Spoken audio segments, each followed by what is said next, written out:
بسم اللہ الرحمن الرحیم وفی الباب عن ابی الملیح عن ابی و ابی ہریرہ و انس۔ امام ترمذی کی ایک عادت یہ ہے کہ ترجمۃ الباب قائم کرنے کے بعد اپنی سند سے کسی حدیث مرفوع کی تخریج کرتے ہیں، پھر اس کے بعد فی الباب کا عنوان قائم کرتے ہیں اور یہ بتاتے ہیں کہ اس باب میں مزید کتنی حدیثیں مروی ہیں اور ان کے راوی کون صحابہ کرام ہیں۔ بعض لوگ اس سے یہ سمجھتے ہیں کہ امام ترمذی نے جو حدیث شریف تخریج کی ہے بعین ہی اسی حدیث کے تعلق سے فی الباب قائم کرتے ہیں، حالانکہ ایسا نہیں، بلکہ فی الباب کا مطلب یہ ہے کہ جو حدیث امام ترمذی نے اوپر تخریج کی ہے بعین ہی وہی حدیث یا اس حدیث کے مضمون کی کوئی دوسری حدیث مزید کن صحابہ کرام سے مروی،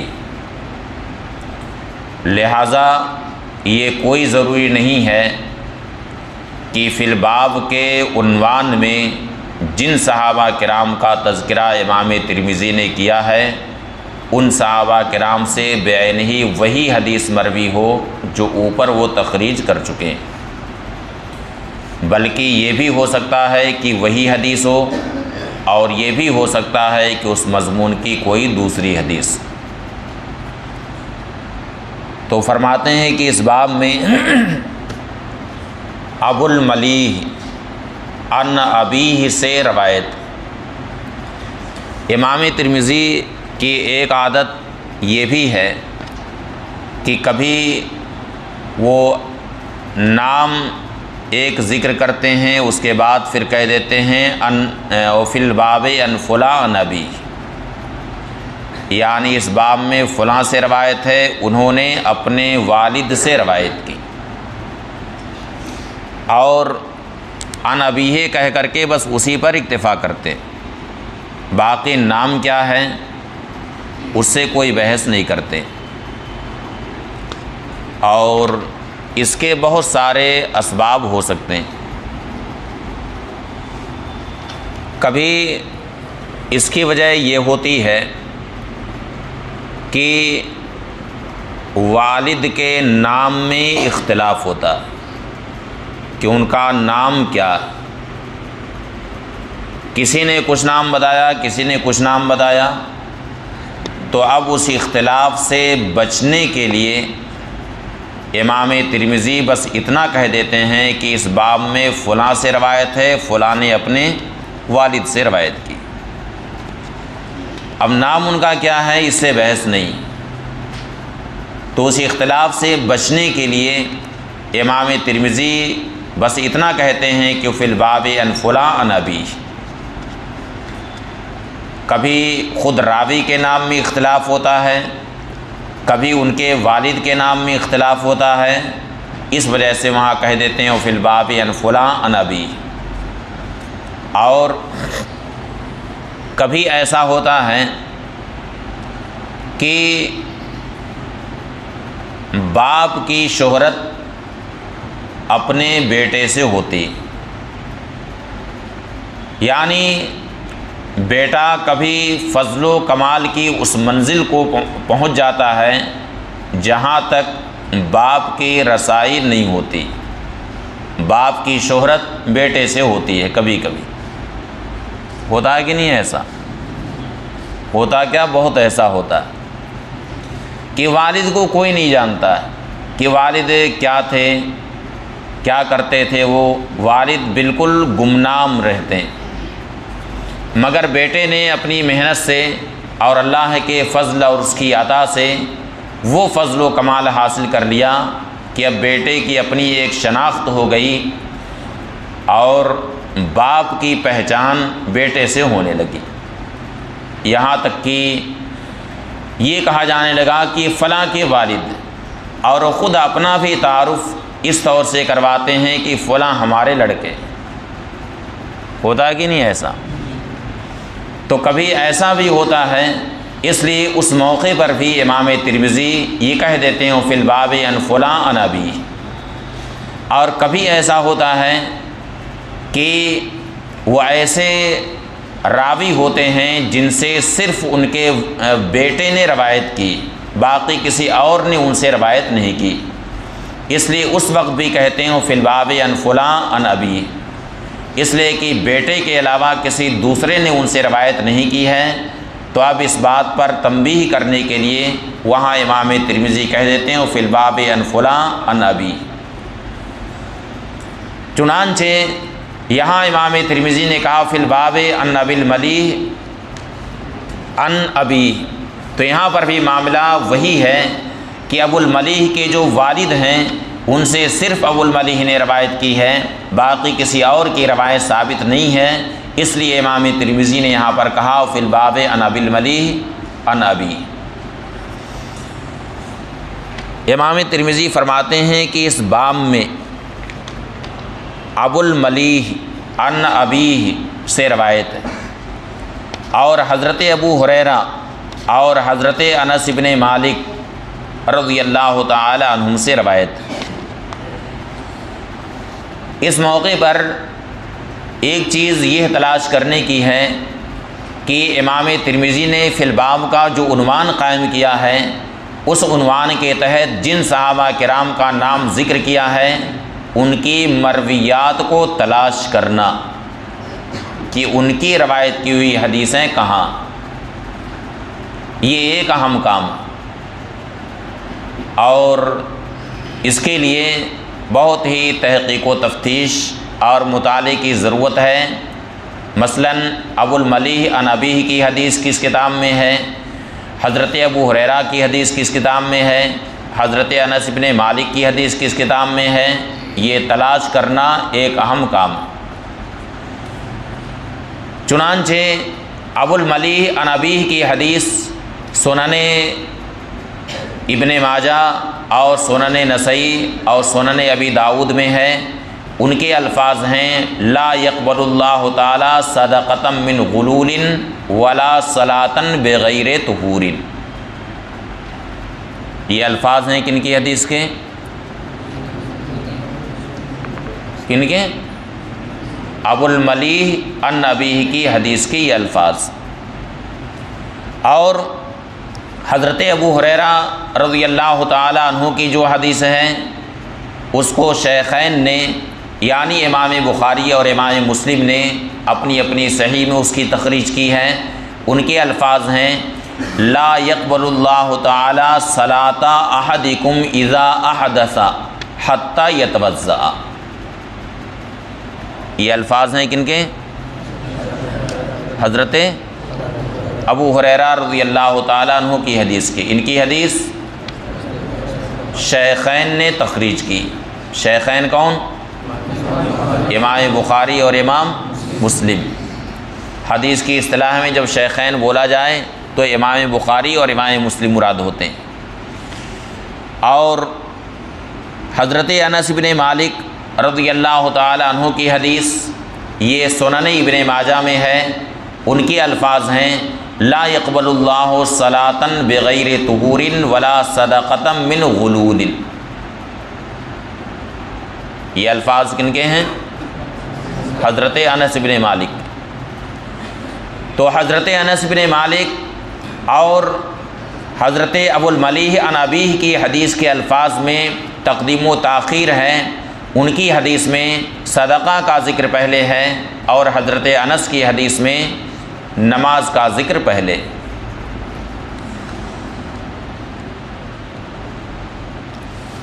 وابو الملیح بن اسامہ اسمہ عامر۔ ابو الملیح ابن اسامہ کا نام عامر، یعنی ابو الملیح کا نام عامر۔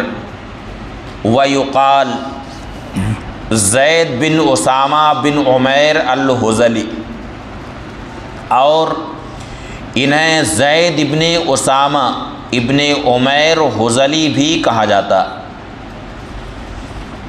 حضرت ابو ہریرہ رضی اللہ تعالیٰ عنہ، ان کے تعلق سے آپ حضرات جانتے ہیں کہ یہ مکثرین حدیث میں سے، یعنی بڑی کثرت کے ساتھ حضرت ابو ہریرہ رضی اللہ تعالی عنہ نے حدیثیں روایت کی، اور ساتھ ہی اصحاب صفہ میں سے۔ خود یہ کہتے ہیں کہ لوگ میرے تعلق سے کہتے ہیں اکثر ابو ہریرہ نے بہت زیادہ حدیثیں روایت کی ہیں، حالانکہ وہ یہ نہیں سوچتے کہ جس وقت لوگ بازاروں میں اپنی ضروریات کے لیے جایا کرتے ہیں، اس وقت بھی میں بارگاہ رسالت میں حاضر ہو کر کے حدیثیں سنا کرتا تھا، پھر بھی لوگ مجھے کہتے ہیں کہ اکثر ابو ہریرہ نے بہت زیادہ حدیثیں روایت کی۔ حضرت ابو ہریرہ رضی اللہ تعالیٰ عنہ جہاں مکثرین حدیث میں سے ہیں، وہیں ان کا شمار صحابہ کرام میں اصحاب فتویٰ میں سے بھی،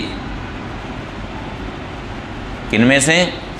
اصحاب فتویٰ میں سے بھی ان کا شمار ہوتا۔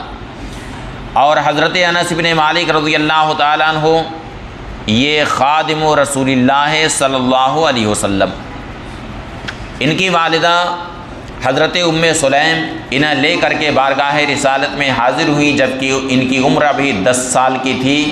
وہ یہ دیکھتی تھی کہ اہل مدینہ بارگاہ رسالت میں ہدایہ پیش کیا کرتے ہیں، اور میرے پاس کوئی ایسی چیز نہیں ہے کہ میں اسے بارگاہ رسالت میں ہدیہ پیش کروں، تو یہ اپنے بیٹے حضرت انس کو لے کر کے حاضر ہو گئی اور انہیں بارگاہ رسالت میں پیش کر دیا اور عرض کیا کہ ھذا خویدمک انس یا رسول اللہ، یہ آپ کا خویدم، یہ خادم کی تصغیر، یہ آپ کا خویدم، اور تصغیر کسے کہتے ہیں؟ تصغیر کی تعریف نہیں آتی آپ لوگوں کو؟ تغییر لفظ تا دلالت کند بر تحقیر مسمع او، یعنی لفظ کو بدل دینا تاکہ اس کے مسمع کی تحقیر پر دلالت کرے، اسے کیا کہتے ہیں؟ تصغیر کہتے ہیں۔ کسی بھی چیز کی حقارت بیان کرنی ہوتی ہے تو اس کے لیے تصغیر لے آتے ہیں، جیسے یہ عربی زبان میں بھی تصغیر کا استعمال ہے اور اردو زبان میں بھی، بلکہ بعض زبانوں میں تو تصغیر کا استعمال بہت زیادہ ہے۔ اب جیسے گھر ہے تو اردو زبان میں گھر کو کیا کہتے ہیں؟ کیا کہتے ہیں؟ کچھ لوگ گھروا کہتے ہیں، کچھ گھرا کہتے ہیں، تو یہ کیا ہے؟ یہ اسی کی تصغیر ہے۔ ناک ہے اسے نکیا کہہ دیا، اور اسی طرح سے بیٹا ہے تو اسے بیٹوا کہہ دیا۔ تو ہمیشہ تحقیر نہیں بلکہ کبھی کبھی محبت و پیار کے لیے بھی تصغیر کا استعمال ہوتا ہے۔ قرآن کریم میں یا بنی آیا ہے تو یہ کس کے لیے ہے؟ محبت و پیار کے لیے۔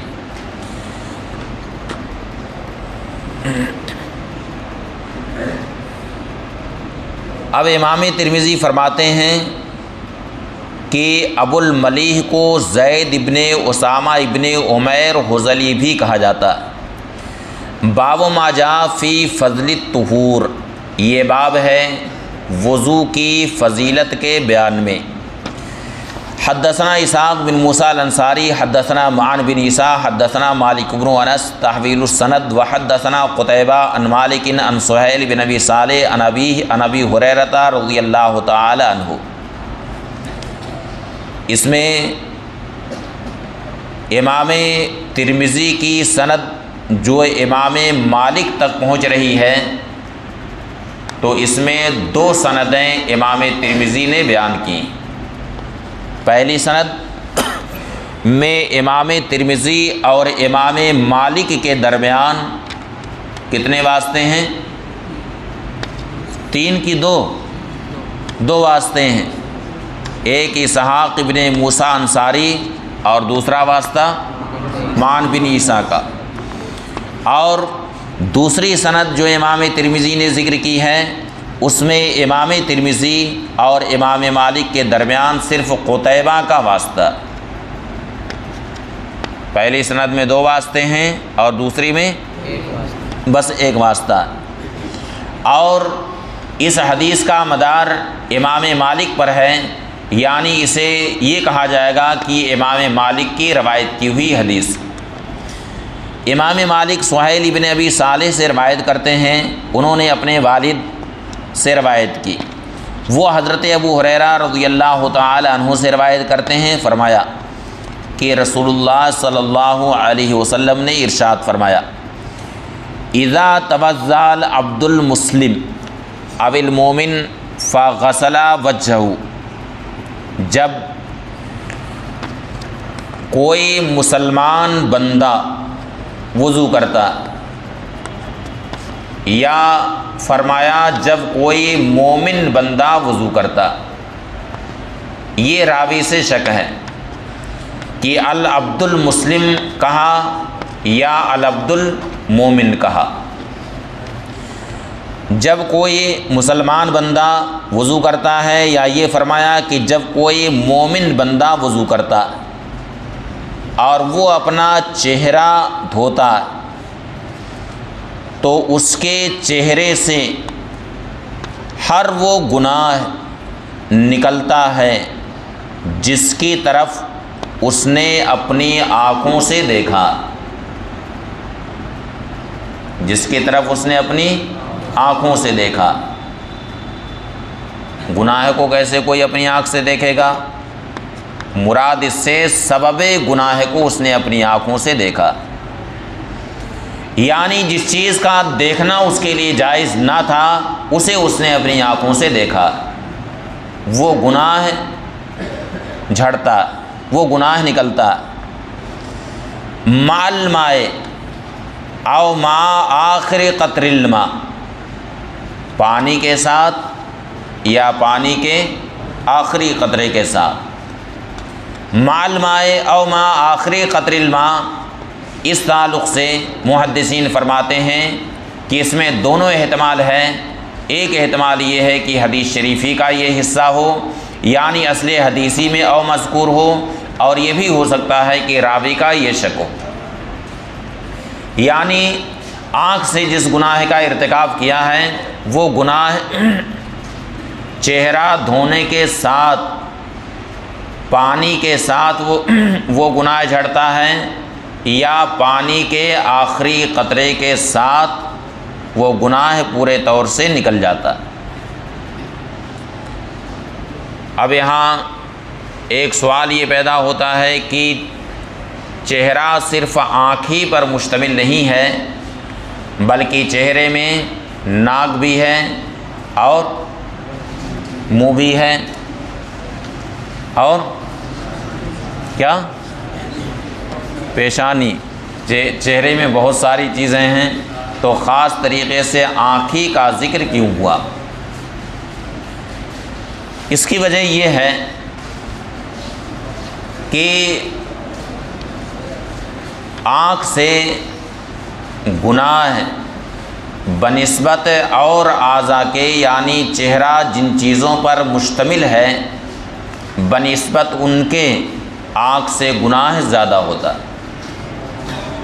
کیونکہ آدمی کی پہلے آنکھ بہکتی ہے، اور جب آنکھ اس کی بہکتی ہے تو دل بہکتا ہے، اور جب دل بہک جاتا ہے تو پھر پورا جسم اس کا بہک جاتا ہے۔ کیا خیال ہے؟ پہلے آدمی کی آنکھ بہکتی، یہ جب سے موبائل اس طرح کے چلے ہیں بڑے والے موبائل، تو آدمی موبائل میں آپ یہ دیکھیے کہ ان غلط مناظر کو دیکھتا ہے جن کا دیکھنا اس کے لیے جائز نہیں۔ اور جب آنکھ اس کی بہک گئی تو دل میں طرح طرح کے خیالات، بیہودہ باتیں دل میں آتی ہیں تو دل بہک جاتا ہے، اور جب آدمی کا دل بہک جاتا ہے تو پھر اس کا پورا جسم بہک جاتا ہے۔ الا ان فی الجسد مضغہ اذا صلحت صلح الجسد کلہ واذا فسدت فسد الجسد کلہ الا وہی القلب، یعنی جسم میں گوشت کا ایک ٹکڑا ہے، جب وہ ٹکڑا صحیح رہتا ہے تو پورا جسم صحیح رہتا ہے، اور وہ ٹکڑا جب بگڑ جاتا ہے تو پورا جسم بگڑ جاتا ہے، اور وہ ٹکڑا دل ہے، اور دل کے بہکنے کا پہلا زینہ آنکھ ہے۔ اسی لیے احادیث کریمہ میں بلکہ خود قرآن کریم میں غض بصر یعنی آنکھ کی حفاظت کی تاکید بہت زیادہ آئی، مردوں کے لیے بھی اور عورتوں کے لیے بھی۔ قل للمؤمنین یغضوا من ابصارہم ویحفظوا فروجہم ذالک ازکی لہم، اس کے بعد پڑھیے ان اللہ خبیر بما یصنعون وقل للمؤمنین یغضضن من ابصارہن ویحفظن فروجہن۔ تو آپ دیکھیں خود قرآن کریم میں غض بصر کی کتنی زیادہ تاکید آئی ہے، اور احادیث کریمہ میں بھی نگاہ کی حفاظت کی بڑی تاکید آئی ہے۔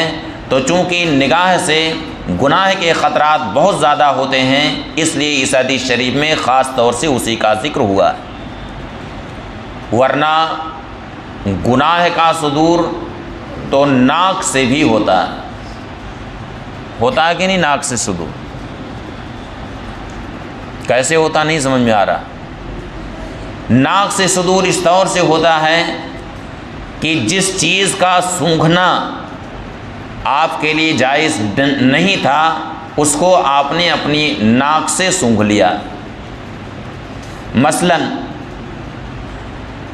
کسی شخص نے آپ کو عطر دیا تھا کہ اس کو استعمال کر لیجیے، اب ایک بار آپ نے استعمال کر لیا، پھر بلا اجازت آپ نے وہ عطر رکھ لیا اپنے پاس، اب وہ عطر جتنی بار آپ سونگھیں گے تو یہ سونگھنا کیا آپ کے لیے جائز ہوگا؟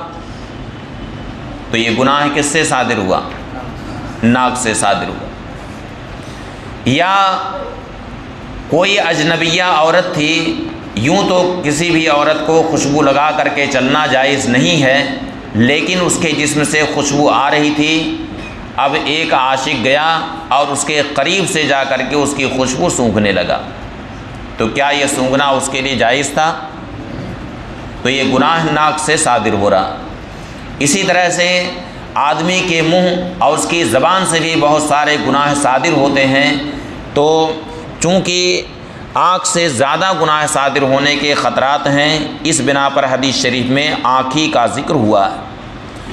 وَإِذَا غَسَلَ يَدَيْهِ، اور جب مومن بندہ اپنے ہاتھوں کو دھوتا ہے تو اس کے ہاتھوں سے ہر وہ گناہ نکلتے ہیں بطشتہا یدا، جسے اس کے ہاتھوں نے پکڑا، یعنی جس کا ارتکاب اس کے ہاتھوں نے کیا۔ تو ہاتھ سے کون سے گناہ صادر ہوتے ہیں؟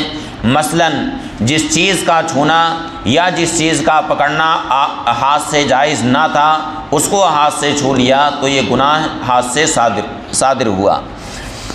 مع الماء او مع آخر قطر الماء، پانی کے ساتھ یا پانی کے آخری قطرے کے ساتھ، حتی یخرج نقیا من الذنوب، یہاں تک کہ وہ گناہوں سے پاک و صاف ہو کر کے نکلتا۔ اب یہاں کیا سارے گناہوں سے یعنی اعضائے وضو کے گناہ ہوں یا جسم کے دیگر اعضاء کے گناہ ہوں، سارے گناہوں سے وہ پاک و صاف ہو جاتا ہے، یا خاص اس میں اعضائے وضو کے گناہ مراد؟ اس تعلق سے علماء نے دونوں قول اختیار کیے ہیں۔ بعض علماء نے کہا کہ حتی یخرج نقیا من ذنوب اعضاء الوضوء، اور بعض علماء نے کہا کہ اس کا مطلب ہے کہ حتی یخرج نقیا من ذنوب اعضاء البدن۔ سمجھ گئے؟ اب ایک مسئلہ یہ ہے کہ اس سے کبائر اور صغائر دونوں مراد ہیں یا صرف صغائر مراد؟ بعض حدیثوں میں آیا کہ الصلوات الخمس والجمعۃ الی الجمعۃ کفارات لما بینہن ما لم یغش الکبائر، یعنی نماز پنجگانہ اور ایک جمعہ سے لے کر کے دوسرا جمعہ یہ پورے ہفتے کے گناہوں کا کفارہ ہیں جبکہ اس نے کبیرہ کا ارتکاب نہ کیا۔ اس سے یہ ظاہر ہوتا ہے کہ اس طرح کی جو حدیثیں ہیں یہ حدیثیں سب صغائر پر محمول ہیں، یعنی صغائر جھڑا کرتے ہیں، اور باقی رہے کبائر تو کبائر یا تو توبہ سے معاف ہوتے ہیں یا پھر اللہ کی رحمت خاص کسی بندے کی طرف متوجہ ہو جائے تو بغیر توبہ کے بھی اللہ تعالیٰ معاف فرما دیتا ہے جبکہ اس شخص نے کفر و شرک کا ارتکاب نہ کیا۔ ان اللہ لا یغفر ان یشرک بہ ویغفر ما دون ذلک لمن یشاء، یعنی اللہ تعالیٰ کفر و شرک کو معاف نہیں فرماتا ہے، کفر و شرک کے علاوہ اللہ جسے چاہتا ہے اسے معاف فرما دیتا ہے۔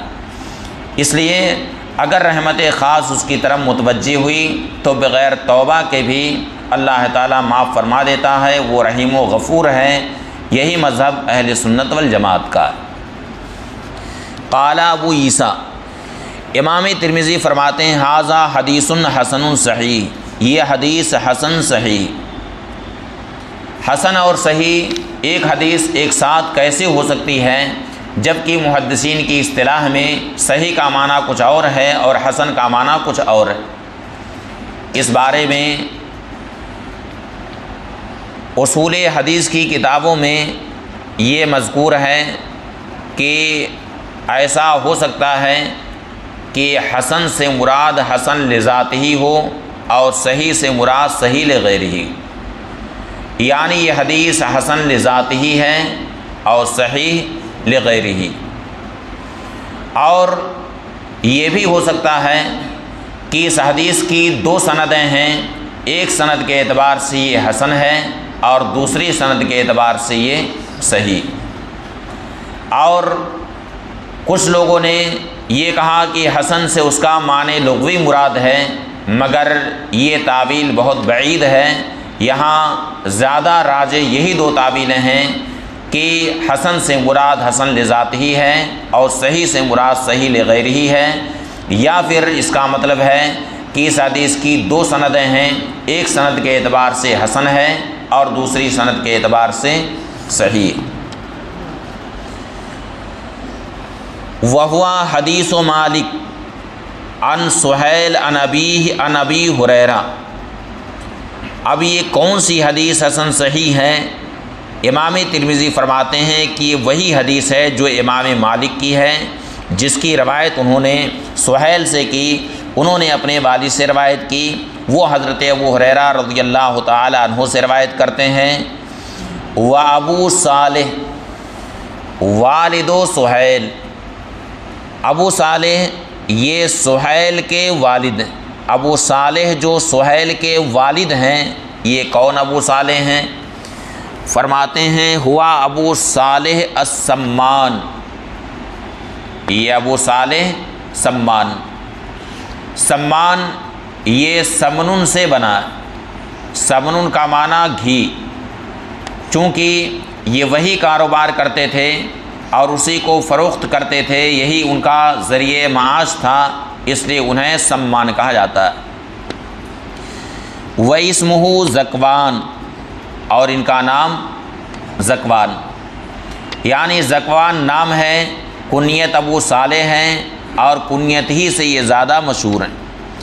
وابو ہریرہ اختلفوا فی اسمہ، حضرت ابو ہریرہ رضی اللہ تعالیٰ عنہ کے نام میں اختلاف ہے۔ فقالوا، بعض لوگوں نے کہا کہ ان کا نام عبد شمس ہے، وقالوا، اور کچھ لوگوں نے کہا کہ ان کا نام عبداللہ ابن عمرو ہے، کچھ لوگوں نے ان کا نام عبد الرحمن بتایا۔ تو ایسا ہو سکتا ہے کہ دور جاہلیت میں ان کا نام عبد شمس رہا ہو اور اسلام لانے کے بعد پھر ان کا نام عبداللہ یا عبد الرحمن ہو گیا۔ اس طرح سے دونوں قولوں میں تطبیق ہو جاتی۔ وہاکذا قال محمد بن اسماعیل، اسی طرح سے امام محمد ابن اسماعیل یعنی امام بخاری نے کہا ہے، یعنی امام بخاری کا قول یہ ہے کہ ان کا نام عبداللہ ابن عمرو ہے، وہذا اصح، اور یہی زیادہ صحیح۔ وفی الباب عن عثمان و ثوبان و سنابہ، اس باب میں حضرت عثمان ابن عفان، حضرت ثوبان ابن مالک، سنابہ عمرو ابن عبسہ، سلمان فارسی، عبداللہ ابن عمرو رضی اللہ تعالی عنہم سے روایت۔ اب فی الباب کا جو عنوان قائم کیا ہے، اس عنوان کے تحت جو سنابہ کا ذکر آیا ہے، یہ سنابہ کون ہے؟ امام ترمذی فرماتے ہیں وَالسُّنَابِهِ حاذا الذی روا عن النبی صلی اللہ علیہ وسلم فی فضل الطہور، اور سنابہ جنہوں نے نبی کریم صلی اللہ علیہ وسلم سے وضو کی فضیلت کے تعلق سے حدیث شریف روایت کی ہے، یہ عبداللہ سنابہ۔ کون ہے یہ؟ عبداللہ سنابہ۔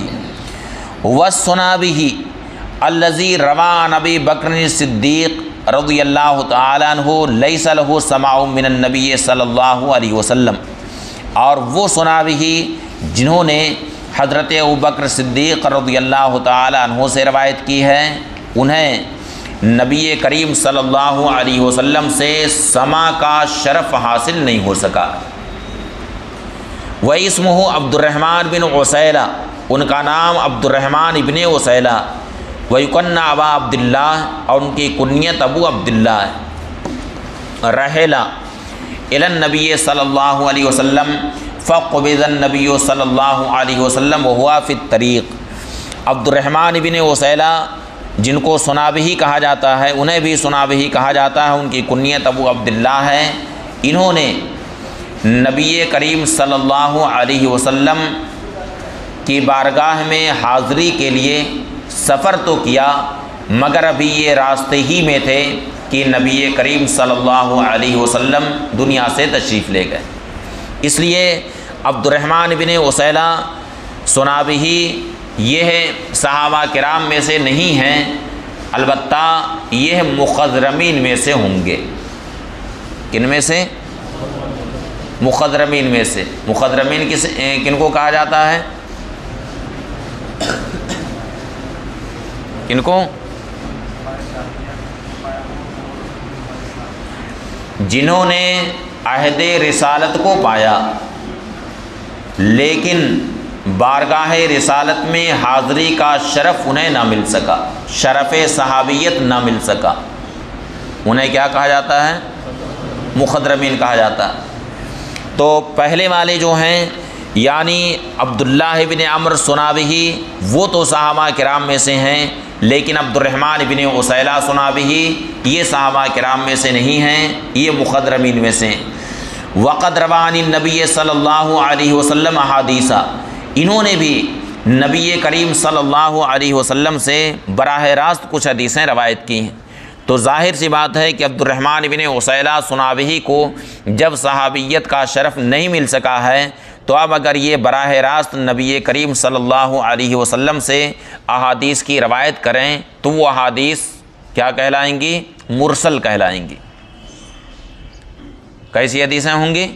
مرسل، کیونکہ ظاہر ہے کہ جب انہیں سماع کا شرف نہیں ملا ہے تو انہوں نے کسی صحابی رسول سے وہ حدیث سنی ہے جنہوں نے نبی کریم صلی اللہ علیہ وسلم سے اس حدیث شریف کی سماعت کی۔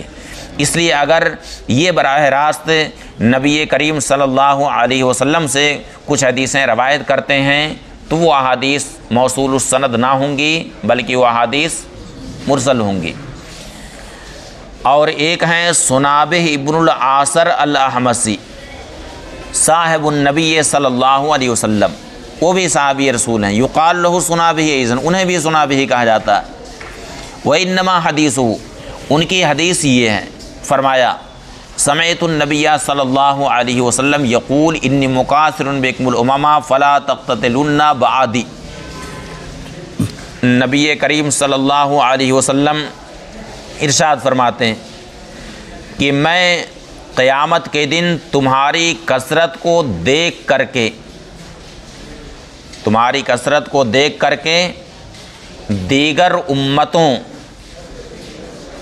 میں مباحات کروں گا، یعنی فخر کروں گا کہ میری امتیوں کی تعداد ساری امت سے زیادہ، اس لیے تم لوگ میرے بعد آپس میں خونریزی مت کرنا، آپس میں قتال مت کرنا، اس لیے کہ آپس میں خونریزی کرو گے تو اس سے تمہاری نسلیں کم ہو جائیں گی اور تعداد تمہاری کم ہو جائے گی، اس لیے تم لوگ آپس میں قتال مت کرنا، خونریزی مت کرنا۔ تو اس حدیث شریف کے جو راوی ہیں سنابہ ابن العاص احمسی، انہیں بھی سنابہی کہا جاتا ہے۔ تو گویا سنابہی تین ہوئے، ایک پہلے سنابہی عبداللہ ابن عمرو سنابہی ہیں جنہوں نے وضو کے تعلق سے حدیث شریف روایت کی ہے اور وہ صحابی رسول ہیں۔ دوسرے عبد الرحمن ابن وسیلہ سنابہی، وہ صحابہ کرام میں سے نہیں، کبار تابعین میں سے، اور ایک سنابہ ابن العاص احمسی ہیں، انہیں بھی سنابہی کہا جاتا ہے، یہ بھی صحابی رسول ہیں۔